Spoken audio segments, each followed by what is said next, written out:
Hey,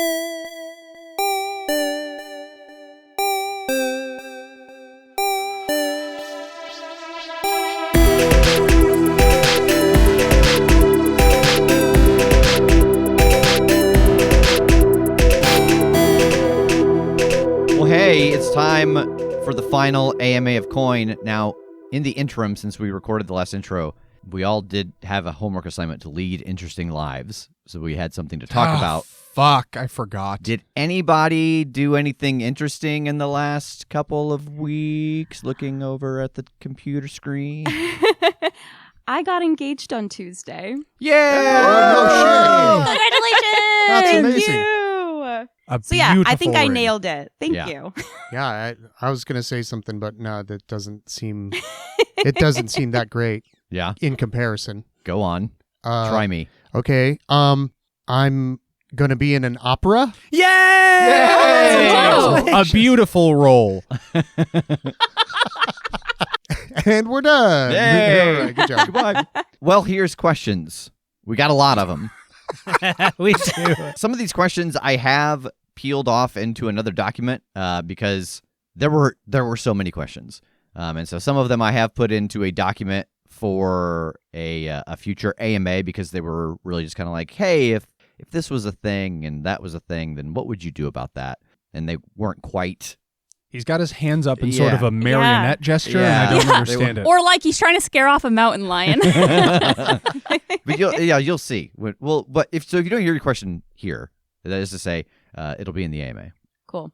So I will start this round robin. If you can get TJ to see this, congratulations, we've done it. Hey. Hey, how did it feel to come back to the story? It was fun. I was surprised, definitely, because I thought we had killed me off in such a way that I would not be coming back. And you couldn't do this to me that I anymore? couldn't- yeah, I Almost, couldn't. it was explicit that this was impossible. That's Impossible right. to reverse. And so then I was like, oh, that's neat that they came up with a way to bring me back. That's the fun part about being the game master and creating the lore is that Yeah. you can just undo any shit you Yeah. said. Like back then, we didn't have time travel. Yeah. Yeah. Oh, that's your ace in the hole right there. Yeah. Anything is possible with time travel. Yeah. Yeah. But other than that, I've been enjoying my time with the crew again. So, yeah. Thank you. What made you want to bring Binari back after all this time? Want to? Nothing. Have Forced to. Have to. A powerful primal need. And I think there's another question that pertains to this later on, but I did not have any plan to bring back Binari. They were trying to find a torture, and the one that they had picked, I had already done some random dice rolls to see what NPCs did and didn't have potential. Harrison did not, and so then they sat in a paused silence, like, well, who else could we get? And I just kind of cast my mind out and went, oh no. And I was like, I hate this because it's the only thing that makes sense now, and I have to figure out how to do it, knowing that, two people can't go into that world. And then I went, I don't have to figure that out. I'll let them figure that out. So yeah, it was just the only thing that made sense in the moment. I loved it because it meant that Megan and I got a little solo adventure. That was Yeah. really Yeah. cool. A little girls' trip Yeah. Yeah, a girl's to trip. Horrorlands. To a real cool place. Yeah, which is actually the next question, just because this is related. Rev, you bleeped out the answer from Season 5 Q&A about a system you wish you could put into Coin. Can you share that unbleeped response? I can, because we did it. I wanted to send them back into Dungeon World and have it change into Trophy, and I bleeped it because I thought there was the slightest possibility we could sort it out, and we were able to. So yes, what happened is what was bleeped out. So is Nash dead? He was a special kind of vampire, if I remember correctly. Piercing the heart with the chosen weapon and the ritual removed death power from him. But is he finally dead? Yes. End of question. No, Nice. You got to give him the same passion he put into the Yeah, that's reading. fair. Yes. There were And moving there were on. 3 things that had to happen to Nash. He had to be damaged physically, magically, and spiritually, and the ritual and the weapon did all 3, and so he was destroyed. Woo! Nice. And emotionally, too. Yeah, that's true. Who knew about Tass becoming Death before it happened? Nobody. Yeah. Tass had an inkling of it in the same way that Megan had an inkling that Nash could be her grandpa. It was something that was discussed, and then I was like, yeah, I don't know. We'll see how this works out. Yeah. That was another thing. I knew that Landara couldn't be Death, and so I was like, oh God, what am I going to do with Death at the end of this story? And then on lunch break, Tass was like, I know we already kind of got this all fleshed out already, but I just had this idea that maybe it would be me because of my connection with Death in the story. And outwardly, I was like, oh yeah, that's interesting. Inwardly, I was like, oh, thank God. Because I have no idea what to do with Death. Finally, a scapegoat. Excellent. So yeah, nobody. And I'm kind of intrigued by that too, that opened up, I'm sure we'll talk about this a little later, but that opened up a very specific last moment.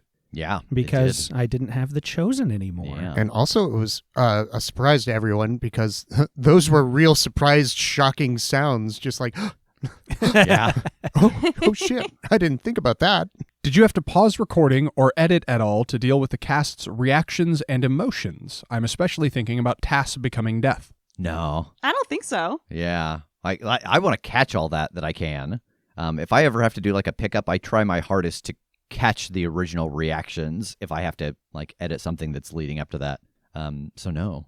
Not in that specific moment. I know there have definitely been a couple of times where, like, especially in the finales of some of the, we did like 2 big finales of like multiple years-long shows around the same time, and like I just cried a lot, and it was like, all right, just give me a second. Yeah, I'm not going to be able to speak into a microphone clearly until I like get some of these sobs out. So like pause it or just give me a moment. And that doesn't make it into the edit because it doesn't make sense for us to. But Sure. like reactions, gasps, or like, oh my God, things like that usually I think stay in. Yeah, but like people's kind of visceral emotional response to something out of character that they're going through in character. Yeah, I didn't think about that. How did you do the narration around who was doing what after the ritual took place? It was almost exactly like you heard it. I had asked everybody, like, hey, if we saw a glimpse of you in the future, and it's just an undisclosed amount of time, not a couple days, not a couple weeks, years, it's just a time in the future, what's something you think would be important to your character that you'd be doing?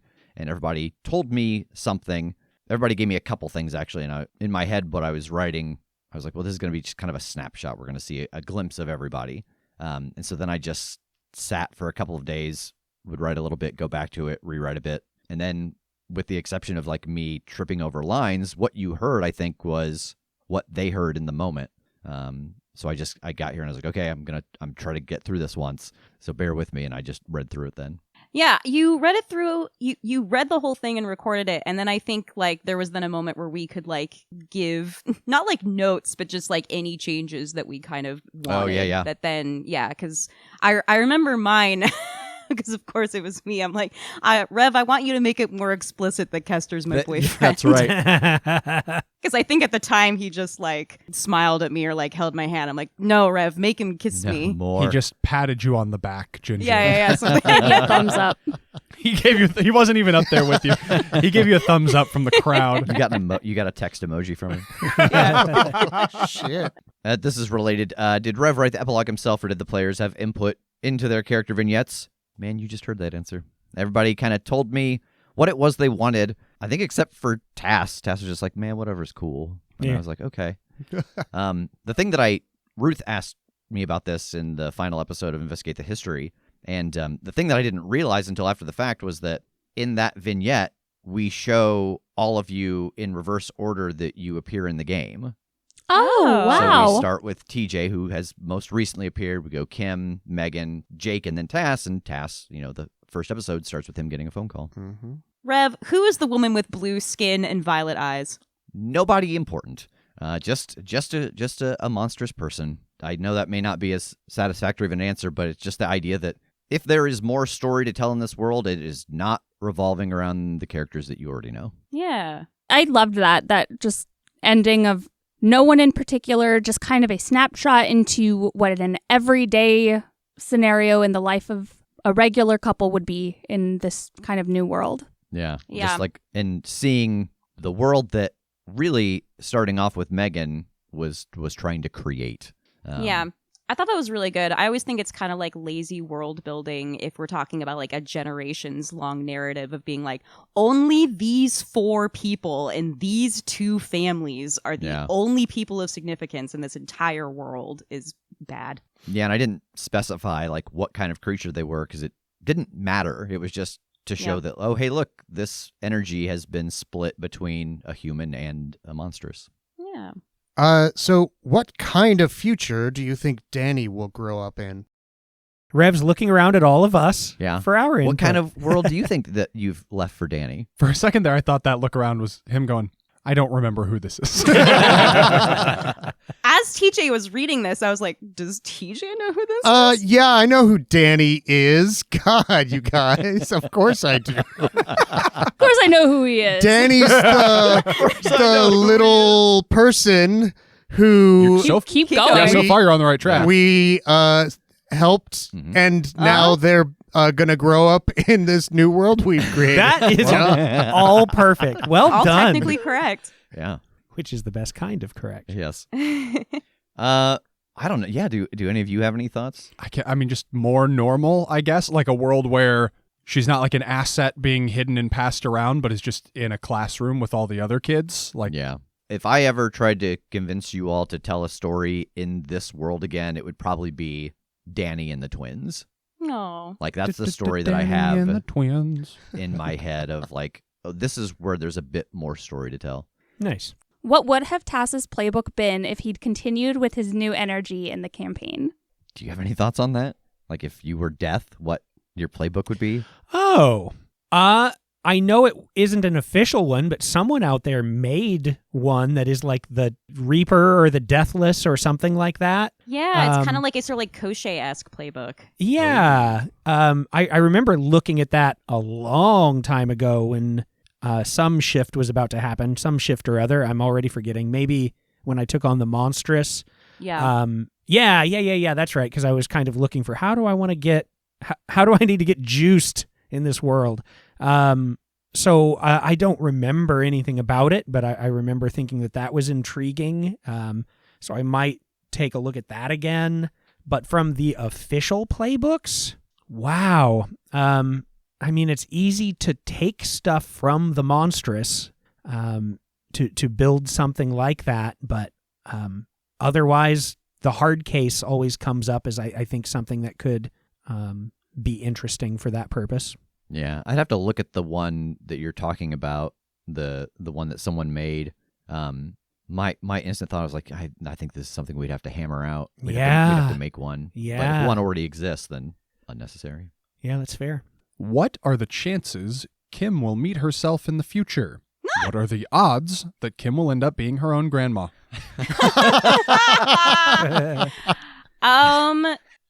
I think unlikely on both counts. I mean, I don't know. I had kind of quipped in the Urban Shadows thing of like, does everyone in this narrative live forever except for me? Like, I kind of established that I'm mortal or age mortally, and I don't know if becoming the Oracle of the North Wind has changed that at all, but I don't assume that I'll be alive in 100 years, so I think I'm good. I don't think I'm going to meet myself again. As far as the second part of that, if Coin Kim is at all like real life Kim, she probably plans to never procreate, so it's also unlikely that I would be my own grandmother. So I think we're good.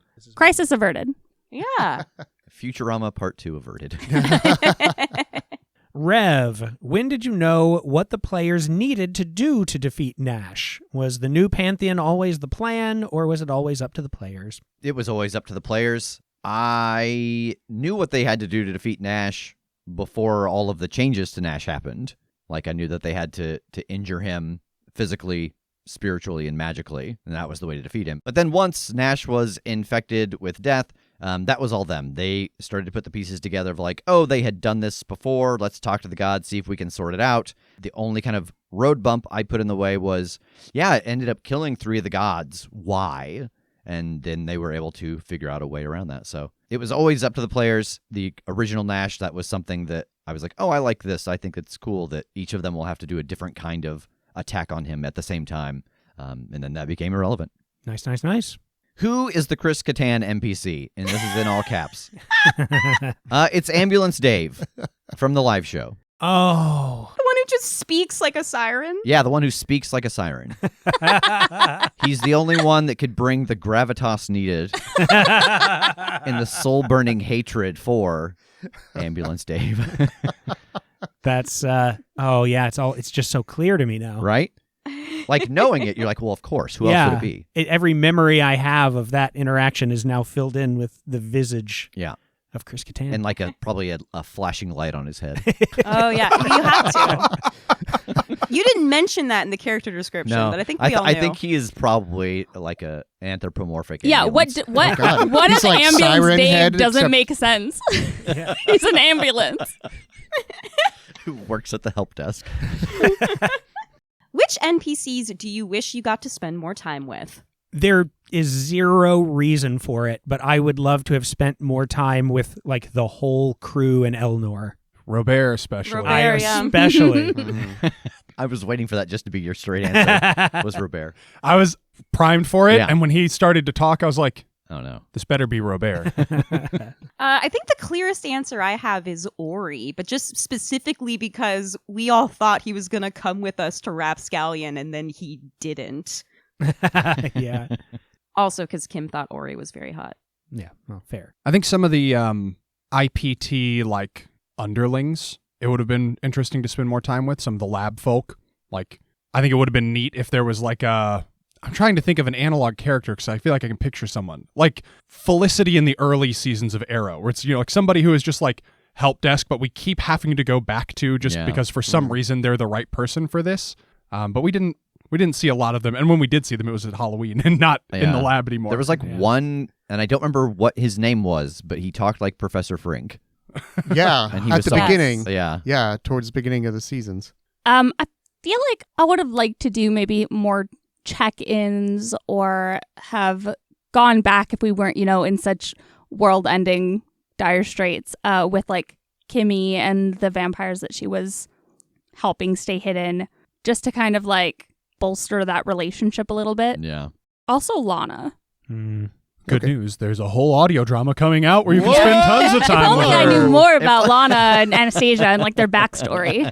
Can we now get the story of alternate Megan and the character/player that ended up not joining? Yes, I will try to make this as quick and concise as possible. And then he freezes for a minute and a half. So the other player who was going to be joining us, who wasn't able to, Josh, was going to be the boy in the photo. That in the accident that happened, he was thrown forward in time, just like what ended up happening with Aiden, but that he came forward to Megan, like when they were both around the same age, like 9 or 10. And then we had worked with the two of them and come up with a backstory of like, yeah, he was a kid who she found in the middle of the night. Like there was a flash of light. She went out and found him like struggling to get out of a lake. He was missing his memories, and they started to like go after paranormal stuff together. And he would kind of drift away, and we were kind of doing a vignette of every 3 or 4 years, he would kind of come back into town to help her with something. And so then season 3 was going to begin with the two of them walking up on the scene in the North Pole where Jake and Tass have just vanished after TJ's death, and being like, man, we almost got him. We got to keep looking. And then we were going to basically see 3 mysteries, each one set in time against a mystery that you knew from Coin, showing their like progression of slowly trying to track these two down because they had, information to help them with Nash. Yeah, and we recorded a couple of episodes, and I don't have a lot of clear memories about details, but I think that's appropriate because what I do remember is that we woke up in like a cave with no memories in the pitch black darkness. Yeah. And it was essentially, I ended up taking the monster from that and changing it a good deal. But that is who we ended up having as Selena and Mama. They had woken up, and it was a guy, and he was a leech farmer, and he was a leech man, and he was selling the toxins. Yeah. Right. And so they kept getting bit, and like. Oh yeah. Over and because over. there was there was the whole mechanic of like, like clear the cobwebs kind of thing of like, okay, try to roll this to like regain your memories. And then we both just kept failing and forgetting everything over and over again. And there was no progression. So they kept waking up in the same cell. Yeah. With no remembrance. I am so excited that this has come around to this because the only memory I have of any of this, because obviously we weren't there at the table, but I remember coming in one day and being like, how is it going so far? And Rev only giving us a cryptic, I don't know if they're going to survive. I still have my notes from that session too. I should see if I can find them. So yeah, that is the long story short of the storyline that did not happen. That's as far as we got. Yeah. What was the point where you knew this was the story Coin was going to be telling over its 5 seasons? When was the last time it could have spiraled into something vastly different? No ritual or even no Nash at the end. From my point of view, it was the one moment in recording where I was nervous. I was anxious. And I actually stopped the recording. And it was in season 3 when Tass had gone to the pole to try to recollect the weapons, and Megan was having the pizza party. And what were you doing? I was out there. He went to with Ori. You were with like the spooky Baba Yaga. Yeah. You You were over in Elnor. And I was dead. And you were dead. Yep. He's like, just the way I liked it. I can't believe you've done this to me. He was so peaceful. Yeah. And when Tass came out of the water, Nash appeared, and I stopped the recording, and I was like, I have to make a decision right now. And depending on which decision I make, that changes the story drastically, and I can't undo it. And so I just said, just give me a second, because I have to think about this. And we just sat in silence for a while, and I went, okay. Because I knew that as soon as I had Nash talk to Tass, it was either this is Megan's grandpa from the future and all of that stuff becomes true, or I avoid this and don't do this time travel thing, and it's just Nash there, and he's going to try to fuck Tass up, and Tass is going to have to try to get away. So that, for me, is where a lot of the stuff, like, that was the decision where, like, okay, I can't undo this, or else nothing's going to make sense. Again, that's one of those moments, too, of just, like, a flash of memory, and I remember us stopping and doing that, and then once we got going, and you describing him in, like, the cable knit sweater and all this stuff, and I'm just like, boy, I don't know what he just decided, but that none of this was what I was expecting to hear. So, yeah, it even felt like a shift. Ruth asked us a similar question in Investigate the History, and she was like, what was it like after? And I was like, it was great directly after, because, like, Tass was so unsettled by the interaction, and then I knew that, like, we were going to go see him, and, like, this, like, I just got excited about the things that the players were going to get to experience through Megan seeing Nash for the first time. I was like, oh, God, I can't wait till she sees him. Totally. I also remember, so that was when Tass and I were living together, so we went and got in the car to drive home, and I remember being like, I don't know what's, like, is he going to humanize Nash? Because I feel like we're going to bury this guy either way. I don't understand what just happened. Yeah. Like, we were just like, what? He's like in a sweater, and I don't know if I'm supposed to like him now, but I think we're going to kill him still. He's like, I don't know if I'm supposed to like him now, but I do, because I love people in sweaters. And it's working, and I don't know why. He's so angry. He was changing out of his Converse into his loafers and his Anything juicy that you can now finally share? Something we all missed or did not get to learn? Something that almost made it in and would have changed the story profoundly but was cut? I have one. I just remembered it when you were talking about what Josh and Megan almost did.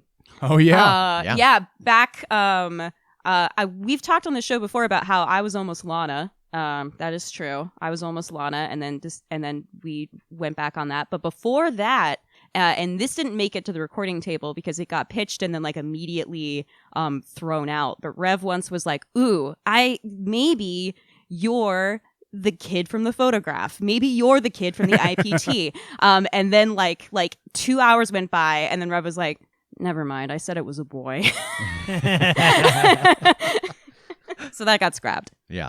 I don't know if this quite counts in the spirit of the question, but it's adjacent. And I believe we've spoken about this one too, but just to go ahead and bring it up, is we had, it was probably almost half an episode recorded, and this was early, where we went, what are we doing? This is nothing that we're doing has anything to do with anything. And we ended up like, we were getting arrested for breaking and entering. It was back when I could turn into a dachshund. I forgot about this. And like we were really like, I don't know what it was that we thought we were trying to accomplish by breaking into some house or other. Maybe it was something about looking for It was you had been Anastasia's? poisoned by the Verkalakis, and you were trying to break into your neighbor's apartment to Oh, see is if he knew anything about it. I didn't remember that even. Convinced him that he had a dog or something. Yeah. It was like we like stepped back and we're like, hold on, where are there fumes in this room? Like, what are we're arrested? Nothing is happening. We Taz gotta turned back into a human in this guy's arms. Yeah. So again, that was like just one of those things where we kind of stopped and went, we're just not even telling the story right now. This is like an off day of screwing around in another. This is like you're usually doing the big fantasy campaign, but we're like, you know what? Let's do a 1-page RPG today, and that's just the energy we came in with. God, I love that though. God, I had forgotten about that one. The one I remembered was the second half of the original Gen Con live show. Oh, yes. We streamed the second half of it, and the audio files got corrupted. And so I was like, well, we're going to redo this. But the story ended up being like, you got to see souls being used as currency, and you saw like the whole underworld, and there were these 5 demon families. Oh yeah, we went to hell. Yeah, they went to hell, and souls were vanishing. Like there were like soul banks, and they're like, oh yeah, souls are vanishing. You can have Jake's soul back if you can figure out where these souls are going missing. And they figured out where they were going, but didn't. They're like, oh, they're disappearing into this household, and then they left. And so those people got arrested, and then like in the aftermath of the mission, they found out that those people were freeing souls from hell into the afterlife, and they just hadn't gone far enough into the house to find that part of it. And I was like, I'm okay with us losing this. Yeah. That's also one of all the things that I don't remember from minute to minute. At least 2 times in later episodes, I called back to those things happening and had to be reminded that didn't exist anymore. And I was like, fuck! Those are the only notes that you took. All your efforts were for naught.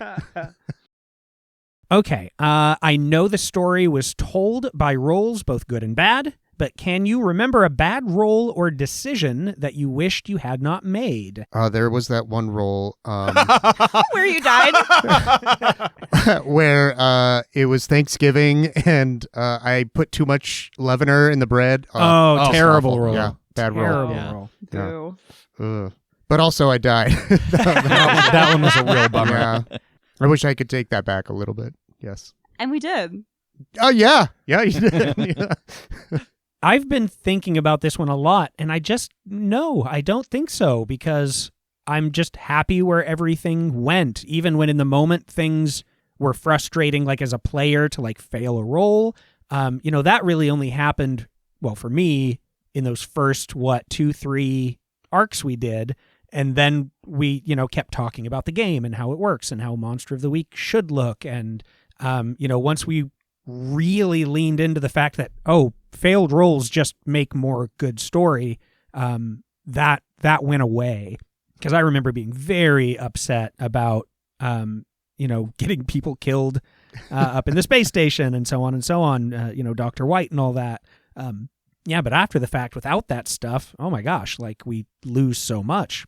Yeah, I feel like I've always kind of had the mindset of, well, that sucks, but like that's the game. That's what we're doing here. We're not just telling like, pre-written audio drama. Like it happens based on the roles. I feel like even the moment where we were in Eston's little like dungeon world bubble dungeon crawl, and I failed a roll and fell off that bridge, and we were just kind of sitting at the table, and there was a moment where it was just like, well, good to have you on the show for a very short amount of time. That's a series wrap on Megan Yellowboy. Yeah, it was legitimately like a, shit, does Megan die right here? Because I fell off a bridge, and like I would have been very sad to leave after just joining the show, but also it was like a, well, well, that's what happened with the dice. So And I guess we'll see you know what happens. what? That happened to me in Dungeon World too, where I Yeah. thought gonna try and defeat this giant Yeah. as a dwarf, and I kept on rolling these shit rolls, and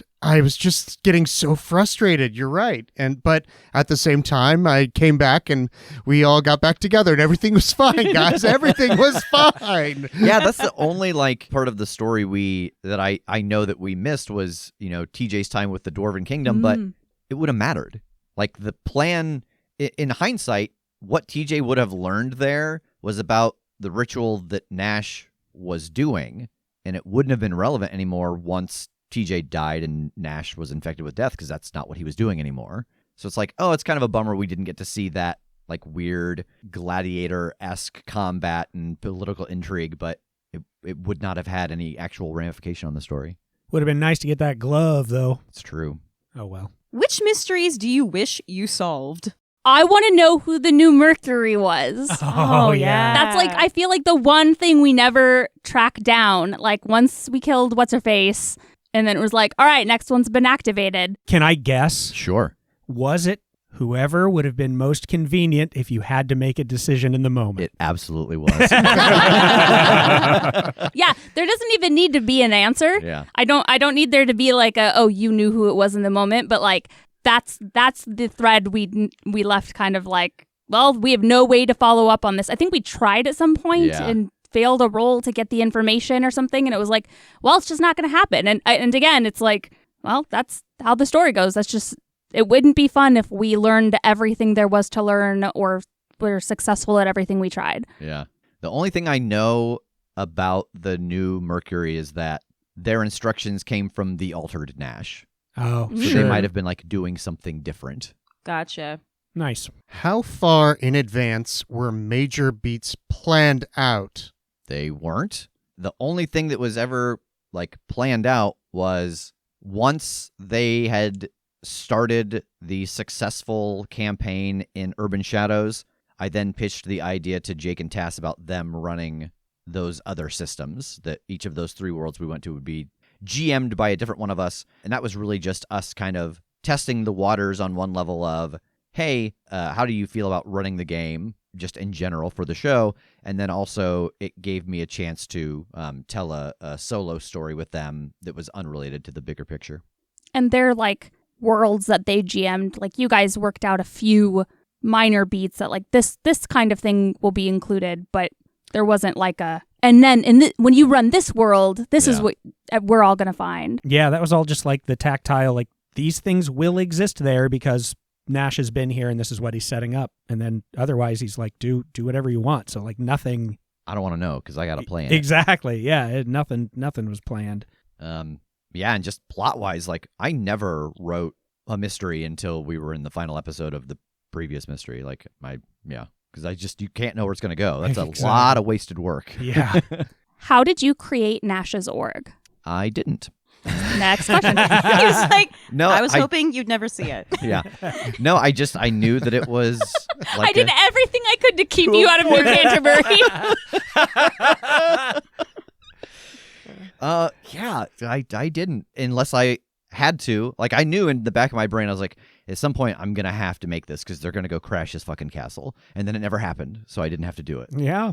Well, I mean, You're welcome. Yeah, thank you. any of the operatives for him or people that worked for him or whatever that we had to deal with were in such specific situations. So it never really felt like here's a kingdom, like a castle full of his cronies and stuff. It very much felt more like he's got his web out there, and wherever he lives, he's probably got whatever, some bodyguards and personnel and whatever. But like the organization felt fleshed out because it's like, well, we keep running into these people because we have to deal with these problems. So they're just in the web of the world. Yeah. And like we knew that there were like training facilities or whatever. And I don't even remember if it made it to an episode or if it was just kind of a table talk, but we had a whole idea of like, how do we infiltrate that?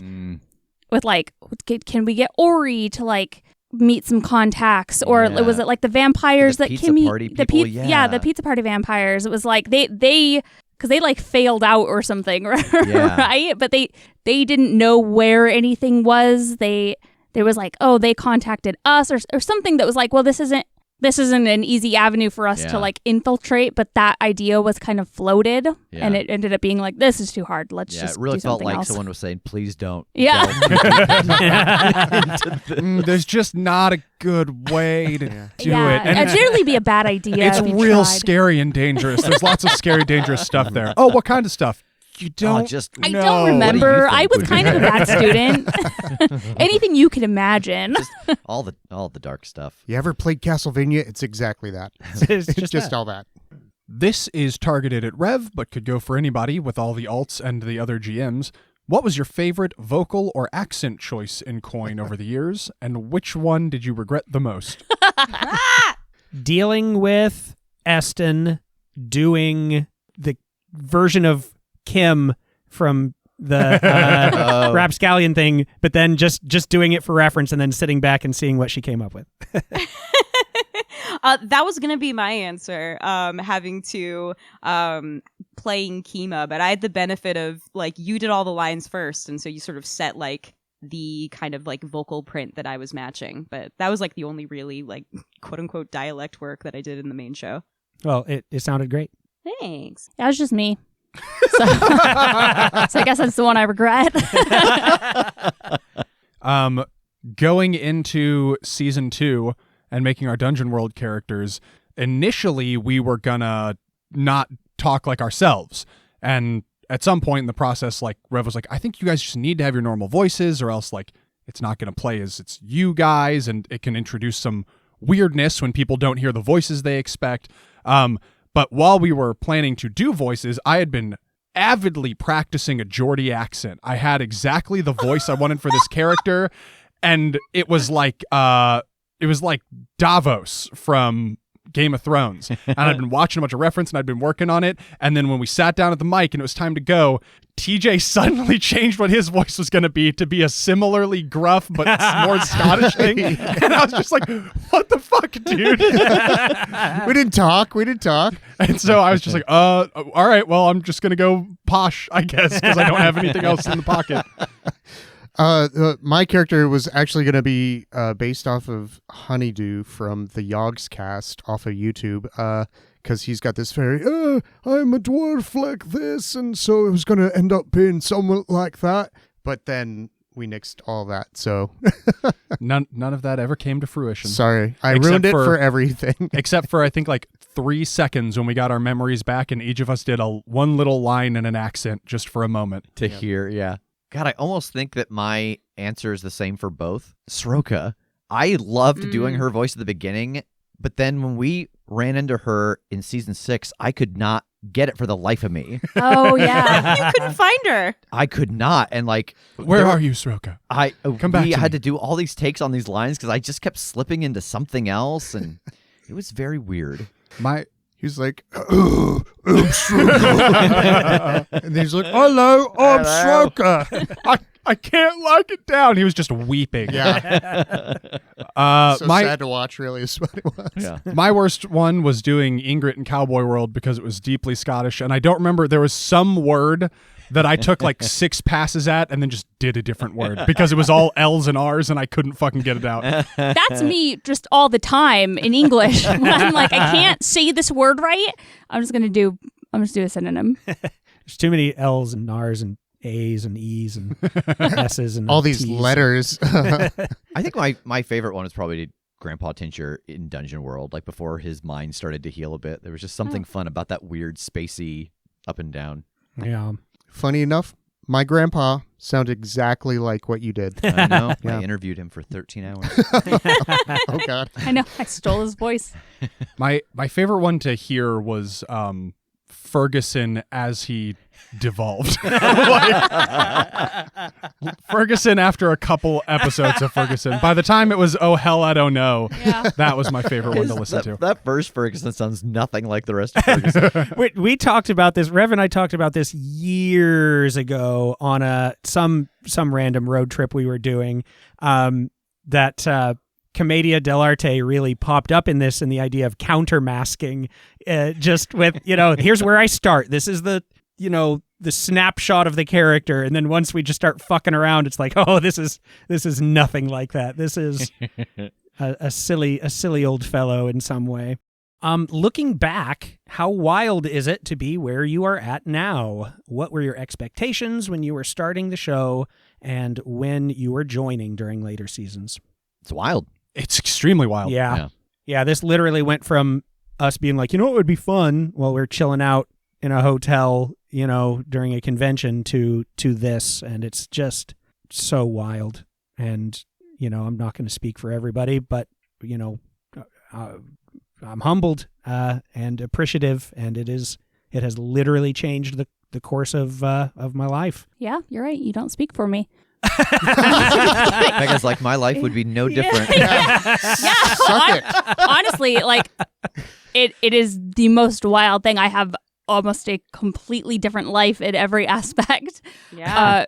From the beginning. I mean, starting out, it was, like Kim and I had been fans of the show for such a long time at that point, and then it was just kind of like they're looking for people. Like, oh, I took so long trying to decide if I was ever even going to send in an audition tape. Like, there was so much embarrassment and just like imposter syndrome of like, I can't believe I'm even entertaining the idea that this is something that I could do. And then just trying to be in the mindset of like, well, at least it's not going to happen, but at least I can say that I tried. So that was kind of expectations in the very beginning. And then somehow it happened. And I mean, in the beginning, still, it's just so much like, what am I doing here? I can't do this. These guys are so good at this. And it's so different going from, playing games or running games to like doing it in a podcast medium. And it's very different now. I even just recently, I feel like I have finally begun to see like the measurable difference in my confidence in basically every aspect of my life as a person and my abilities in my job and doing this. Like, I feel like I can see the growth from the very beginning in every capacity. I want to talk to you later and get some stuff written down about the confidence aspect and where you found that in all of this. Yeah, and fake it till you make it, baby. Oh boy. All right, we'll talk. Yeah, I mean, so it was like basically almost 5 years ago to the day that Megan and I like met up in Chicago, and like the night before we had sent in audition tapes, and then we were like we were then like meeting Rev, Jake, and Tass, and we were like, I swear to God, if they watched it before they left or they say anything about our auditions, I'm gonna freak out. And I don't. Yeah, hopefully they say nothing. Yeah, we were like, I only want to hear something if they loved it. If they hated it, it never happened. And so it's very strange to go like to think like 5 years later how much things have changed and just like how nervous I was to send in that tape. And I mean, like, I audition all the time for tons of stuff, but just but sending in something for a podcast, especially an actual play podcast, was so different than like a play or like a movie, even just from like the kind of like technical specifications alone in terms of like trying to figure out how to set up like some semblance of a home studio. And it's, that has grown so much over the course of this last several years. But like the friendships that I've made and all the things that I've learned doing this show in terms of stuff about like Twitch streaming or like editing or like getting more confident as like a GM. It's just like I had no idea how much I would learn and how much like this would just be such a big part of my life. I couldn't have known 5 years ago. And now you both know the beautiful view from inside where you can see all of the popsicle sticks and duct tape. Yeah, like Megan said, my life would be drastically different if we had not tried to pursue this. The people that we have met, both listeners and like people in the industry, have gotten some of the people that are closest to me in my life now. This is not what I expected it to be, but it is like the goal that I set out for. Like I knew that I wanted to try to make it something. You never know if that's going to happen. So we were extremely fortunate that it did. Is there anything you know now that you wish you'd known when you first started the show? I feel like this is such a a hard question to answer because it's again one of those things that's like, well, if I had known the things that I wish I had known or that would have made it easier, I wouldn't have produced the same things that were made. Like, it's one of those, like, what would you tell yourself 5 years ago kind of thing? And been like, you know, it's going to be great. And you're like, don't worry about it so much and don't stress out about saying the wrong things. It's like that growth was necessary. So I don't know.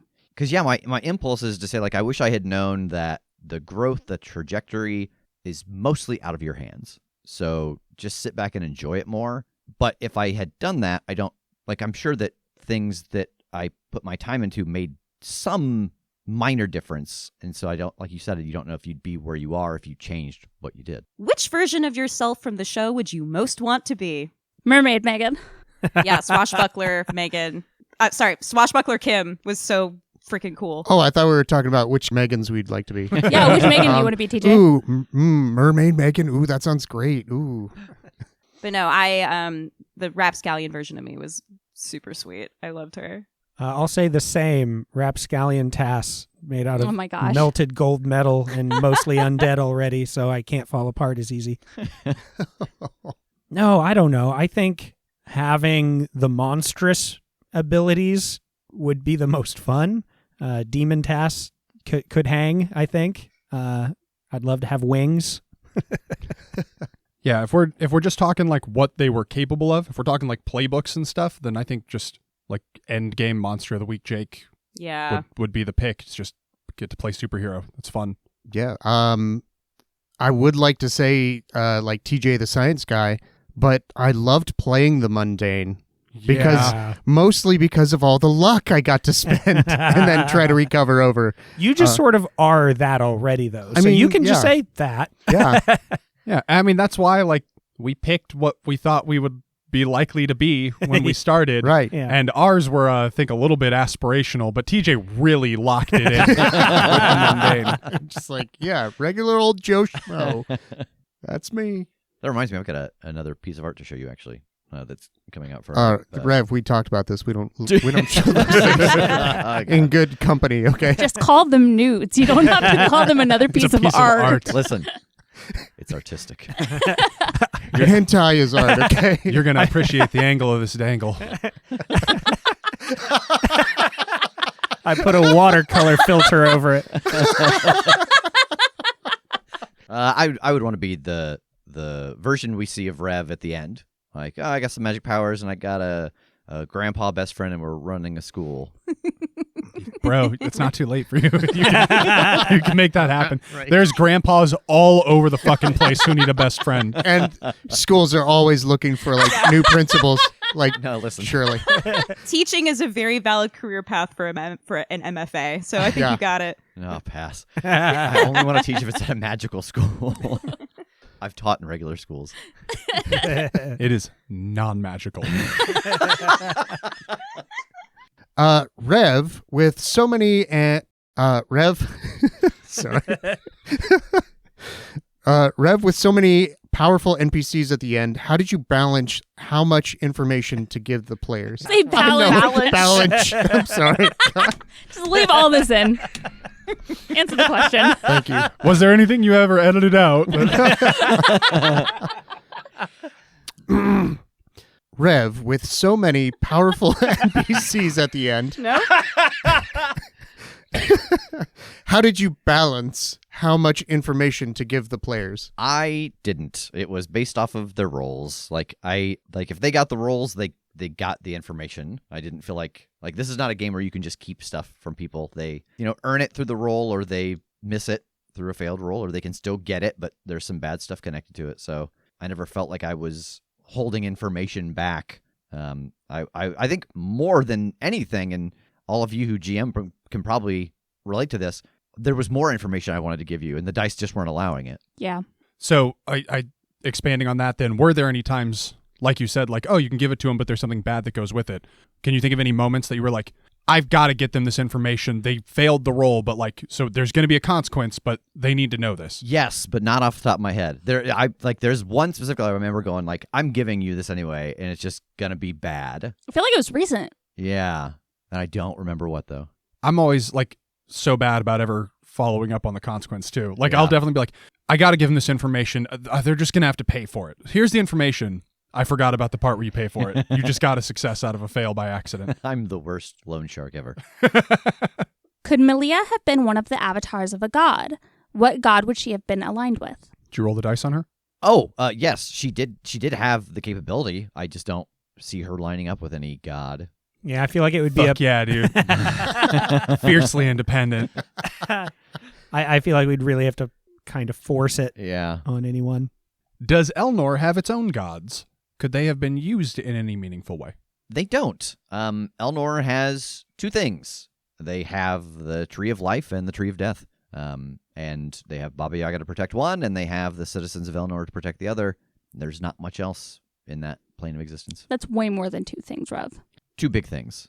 Two big trees. Two big trees. Oh, so the people of Elnor aren't a big thing? Okay, whatever. I mean, they don't think of themselves as big things because that's They are very small. Well, they're when tiny. that's Yeah, true when they they're come here. transposed. Has playing yourself from the coin universe felt any different than playing any other character, and will you miss it? I think yes, definitely very much. Yeah. There were, I mean, the longer it went on, this shifted. Early on, there were no times when I had to ever stop and go, what would my character do? Because it was me. Yeah. So just whatever stupid idea came to the top of my brain first, clearly that's the thing that I would do because this is me. I guess as it shifted, like in the later seasons, it was hardly playing ourselves anymore. Like they Yeah. were so vastly different, but there were still lots of things like just shit that has changed about me over the years that also kind of changed about how the character behaved just because I was the person behind them and they were supposed to be me. So In one aspect, it's very similar to what Jake just described, but in another that we like really came across more specifically very early on, and then I worked on, like, listen, guys, I am an angry, unpleasant little man. Like, that is just who I am, but that's not fun to listen to. So a lot of those impulses of, decisions I might make in this show ended up being very different. And so there was that aspect of like, be a hero character, like be the best self to accomplish the goal. So it was always this mix of like not really playing a character, but also trying to think about things differently. And it was kind of exhausting. It was still a blast. It was still so much fun, but it was very different than anything I'd ever tried to do before, especially knowing that others are going to listen to this. Yeah, I know we've got several questions coming up that are all kind of in the same vein that dig a little deeper, but just on the surface of playing yourself being different from playing other characters, like, I'm definitely going to miss it because I didn't have to do an accent. I didn't have to think so hard about, like, what would my character do? I feel like there's definitely changes or differences between me and Coin Megan, but overall, I stuck to the, like, what does my heart tell me to say in this moment? Or what would I do in this moment? And it was really nice to just be able to, like, put myself in the situation as myself and not have to think about how my character talks or what their mannerisms are. I could just exist in the story for the time we were recording. And I think I will definitely miss that. I find this so interesting because for me, it didn't feel that different from playing any other character that I've played in any TTRPG or like anything we've done on any of our myriad shows. But I think the reasons for that are like two-pronged. I think one of them is just that I joined pretty late into like this show being an established thing. And I also joined with kind of like a ton of exposition, right? In terms of like, this is 100 years in the future and your mom's a mummy and you're an oracle and you have to push all this plot. And so it's like, so like I was already playing, quote unquote myself, but with, like 18 footnotes to modify what that would be. And so it's, she looked like me and she sounded like me and her personality was mine, but like it didn't, like I was playing a role and I didn't really, I was me, but I wasn't me.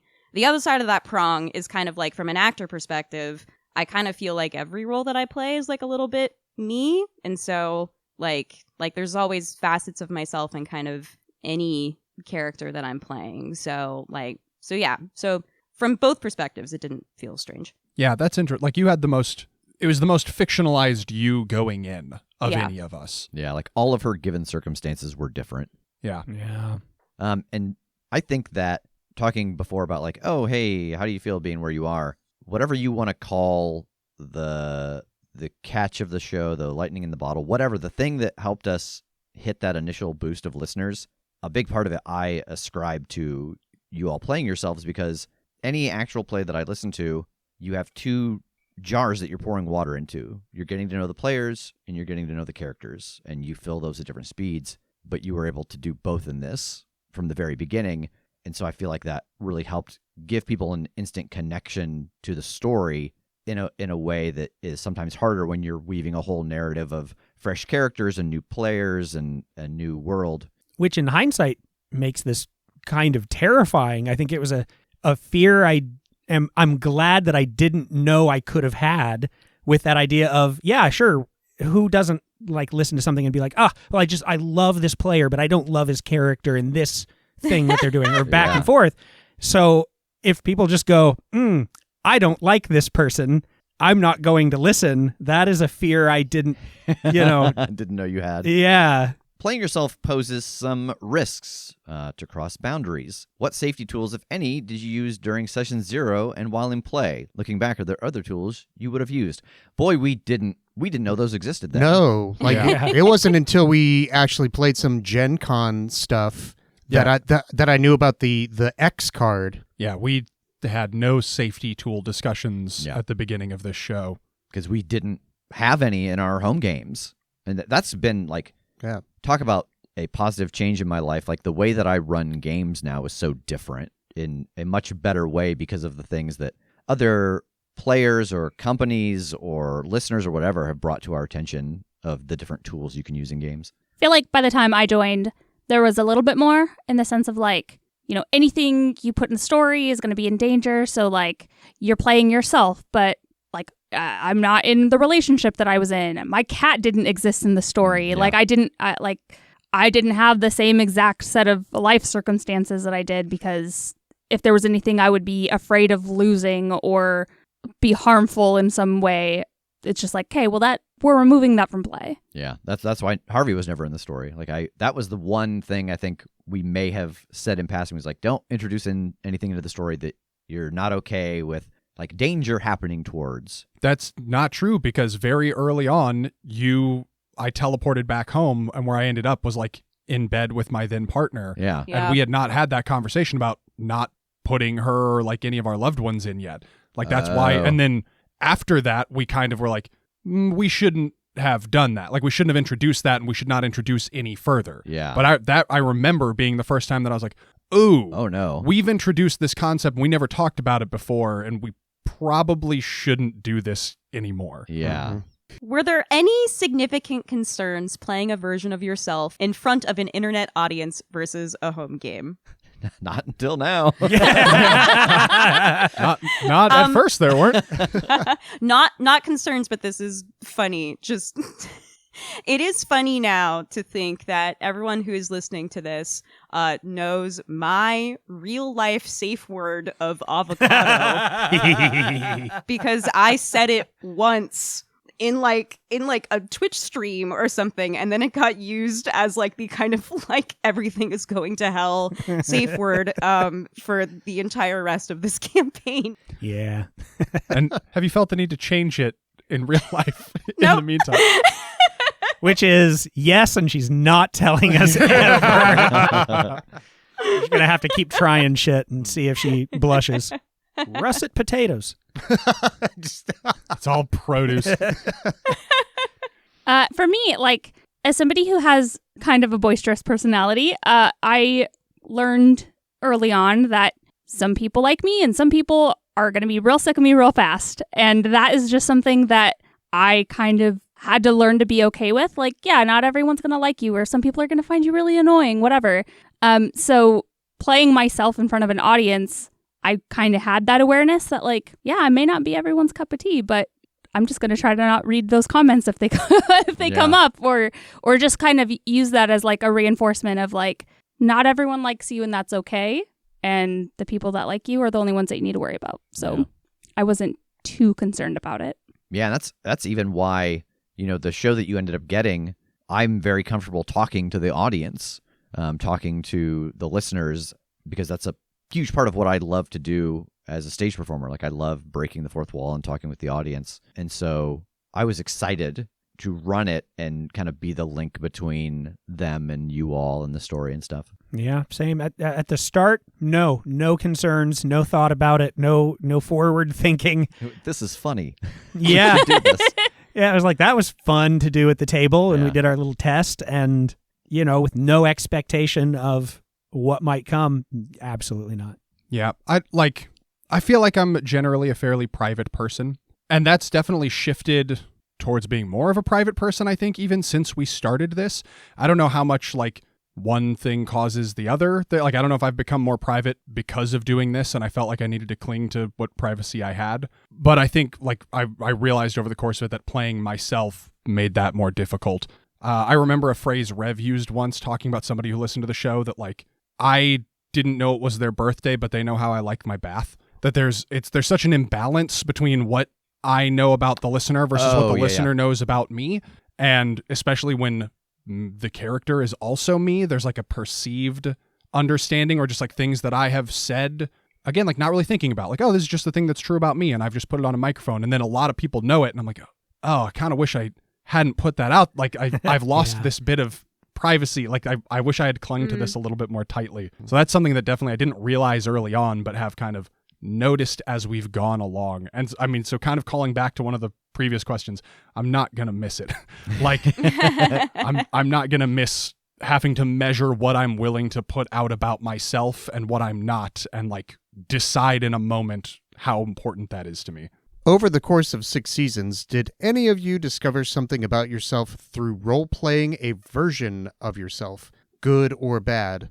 Did something change about the real you that you applied to your character at some point? I have kind of a lot on this. I'll try to keep it quick, but certainly the show came up a lot in therapy in a very positive way, about kind of analyzing my reactions to things, and even kind of calling back to, again, one of the questions we already answered and that I talked about, that the show helped give me examples of the difference between actual anger triggers and things that are smaller, like irritations and things like that, because I wanted to analyze that both to just, be better about it, but also to understand it moving forward in a public situation where I have to play as myself, and, how to both address that in my real life and then, of course, make that more comfortable for the people I'm playing with, and especially the people listening. So that was that was a big thing that I could go back and do all sorts of little examples of things that helped me in this. And also in a more minor degree, especially running a lot of the Patreon stuff, similar conversations having to do a lot with the difference between real fears and things like phobias that, obviously are fear related, but not based in true fear response. So that has been a very interesting thing to both research, discuss with professionals, and then try to both utilize in everyday life and because of doing this show. I have a serious answer and then a superficial answer. So I'll do the serious one first so that after I accidentally bring the mood down, I will lighten it.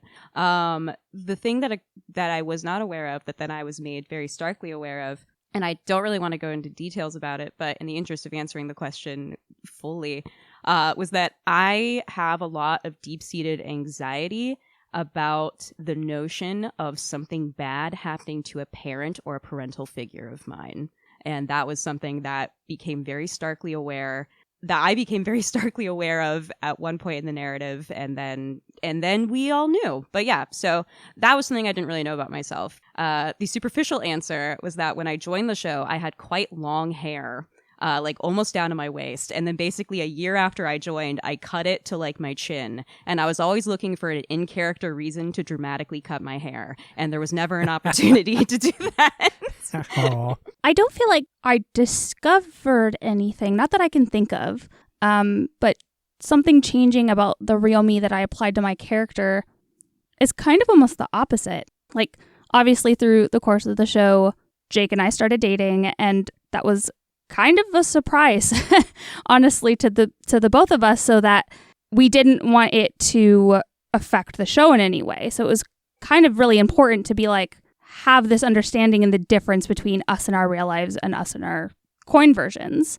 We've even joked at points about how like we're very much in love, but our characters are friends, acquaintances, like even at the most. But making sure that didn't have that kind of bleed over, because it is such a intense difference in who those people are. And then kind of going along with what Jake had said in the previous question is I, in my personal life, adapted to be a bit more private as well, just out of respect for him. Traditionally, I'm someone who's been very public about my life, and it's been really interesting and I think honestly challenging to be in a situation where I learn to challenge being so public with my life. I've begun to feel a little more comfortable in like being selective about the things that I share. So I think it is really the opposite of like applying my real life to my character. I've been able to keep my character as her own entity and jumping into playing and being like, all right, this is my thoughts and feelings and perspectives, and this is what I would do if I was in this situation as her. Was really nice to have that separation. Are there plot threads that were hinted at but never explored? Worlds or systems that the team could have gone to but didn't? We've talked about your almost foray into Apocalypse World. Yeah, we almost did Apocalypse World, and we almost did another game called Lonesome World, and it would have been if they had gone after the other piece of information first in the Sprawl. Oh, right. But yeah, those things never came to fruition, and so yeah, those are the only two I can think of with regards to that. I've got two, and they're about season 6. The first one, the Halloween episode, we were almost playing a completely different game. Like, you handed us playbooks and everything, but I couldn't remember what the game was. Oh yeah, like horror we were like movie. horror movie tropes. Oh yeah, I forgot about that too. Yeah. Because you handed it to us one day, and then the next day you're like, never mind. Never mind. Burn Literally, those. like, yeah, over the course, like, you handed them to us on Sunday. You're like, I'm going to give these to you so you can learn it, and we're going to record it next week. And then we didn't do that. Yeah, I feel like multiple people were like, I don't like this as my character type. Yeah. Like, I think I got multiple messages from people, and I went, let's just scrap this. Like, I'm working too hard for this. Yeah, it was, I mean, as is often the case with playbooks and PBTA games, like, Yeah. they're shoehorning you into a genre. Yeah. And that was a pretty small game with limited options. Yeah, they're all So, 80s horror tropes. Yeah, so it had to Yeah. like force some people into boxes that was Yeah. like, I don't like this box. The jock, the nerd were literally the names of the playbooks. Which like is great for one shots, but I think specifically because we're playing ourselves, that is part of the difficulty in putting yourself into predetermined playbooks, is trying to reconcile what's already been decided for you into who you are as a person. Yeah, and a big part of that game was betrayal too, Yeah. like kicking the other person in front of the monster so you could get away. The other one, and again, it was just for like another kind of like brief season 6 thing, was that before Rev settled on Trophy, Megan and I were going to do Dungeon World. Like, you had me look up the playbook that I did for the Spout lore Yeah. crossover and like have that ready to go. And then also similarly, over the course of like the week in between recordings, you're like, yeah, never mind, scrap it. We're doing Trophy. That's like always, I feel like the stories that are always the most interesting to me to run and like to listen back to are the things where I'm like, okay, so yeah, next week we're going to do this. And then I come in the next week, I'm like, never mind, take this. Have these sheets of paper. Would you ever consider releasing some of the story from the show as published mysteries? There are at least a few that could stand alone just fine. Yes, it has always been my intention, but I'm a lazy man when it comes to like work that I don't have to do. And there's so much that I want to do for the show that has taken a back seat for 6 years. But yes, I have every intention of making a full coin mystery book, but Now I can finally retire and work on my book. Work on my book of mysteries. Were there any beats or moments in the campaign that you had to re-record due to messing up a rule? If so, what were they and what changed? I feel like there was one where, like, after the fact, we realized that someone should have had a bonus or shouldn't have had to roll something. And, like, the ramification from that was bad. And so I was like, okay, we're going to walk it back to here and start with this die result, and it's going to change. But I remember one, but it was really minor, and we fixed it in a pickup. But we were fighting the Buckleys, and I had just gotten that ability where when I reached unstable and dying, I unleashed like a biblical plague, and I thought I had taken more harm than I actually did, so I triggered that ability when I didn't need to, and that was very easily solved by the next time we recorded. Rev just did a pickup of like I took 2 points of damage instead of 1, but that wasn't a big deal. Yeah. A few little things like that stick out in my head, but it was literally like roll it. Yeah. Wait, that's not how that works. And so it was just very quick, in and out, not like, we have to redo that whole. Yeah, I feel like usually if anything like that happened and we didn't catch it, it was just like, we won't do it again. Yeah. Like the moment that I'm thinking of specifically, I can picture us being in the first apartment that I lived in my office at the long black table, like right after, because we originally started at my dining room and then we moved in my office, and like I don't know what it was, but I feel like it was in that window of like, something happened and we ended recording. We're like, oh shit, this should have like superseded that, and that's a big, like, that hurts the story in a big way. Let's remedy that. That's the only one I can think of. Yeah, I can't remember the circumstance, but that sounds familiar. Oh, is that the thing where I was a dog and we got arrested? Were there any moments that you re-recorded because when you were done it wasn't entertaining to listen to? That Tass mentioned that one. Yeah. That's yeah. And then the same question, but for tech issues that made it unlistenable. We had a couple real early on where we didn't realize it was like cell phone stuff that was messing up our recordings. Yeah. That we had to redo like a full episode. But again, that was in that same office room. Yeah. Yeah, and those we pretty much just did, like, okay, this is what happened. And, so we made sure to keep the story as was. Yeah. And then, I think any we've had in the interim have been like one person had trouble. And so we've been able to like not lose any, like do it in pickups and therefore not lose any story or change any gears. Like Kim has talked about 1897. Like my entire track was wasted, but we didn't you could change anything or lose anything in the other lines. Yeah. Yeah. The only other one that I can think of, and again, it wasn't for an Omniverse, but it was for one of our Let's Plays. We lost like an entire episode of the Let's Play of Starhold due to like an audio glitch. And that one we just did have to go back and like Megan like read the minutes, and we just kind of like redid that whole episode.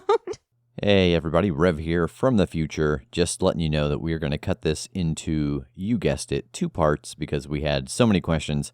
So the next part of the final coin Q&A should be directly on your feed right after this one.